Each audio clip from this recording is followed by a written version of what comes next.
குமரன் இருப்பான். அவனுக்கு பேரே குறிஞ்சி கிழவன்னு பேரு. குறிஞ்சினா மலையும் மலை சார்ந்த இடமும், கிழவன்னா தலைவன் அர்த்தம். அவன் மட்டும் உயரத்தில் இருப்பவன் அல்ல, தன்னை வணங்குபவர்களுக்கும் உயர்வான வாழ்க்கையை கொடுக்கக்கூடியவன் முருகன். ஏன் அவனை தமிழ் கடவுள்னு சொல்றோம்? இந்த அகரத்துக்கு என்ன சிறப்பு அப்படின்னா, திருவள்ளுவர் சொல்றார், அகர முதல எழுத்தெல்லாம் ஆதி பகவன் முதற்றே உலகு.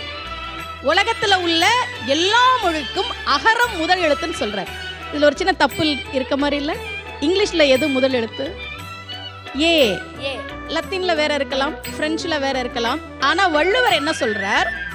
அகர முதல்ல எழுத்தெல்லாம் ஆதி பகவன் முதற்றே தமிழ் கிடையாது, உலகுங்கிறார். என்ன காரணம்னா, நீங்க உலகத்துல எந்த மொழியை எழுதினாலும் 4 முறையில தான் எழுத முடியும். சுழியம், அரைப்பிறை, குறுக்கு கோடு, நேர்கோடு. ஏல 2 நேர்கோடு 1 குறுக்கு கோடு.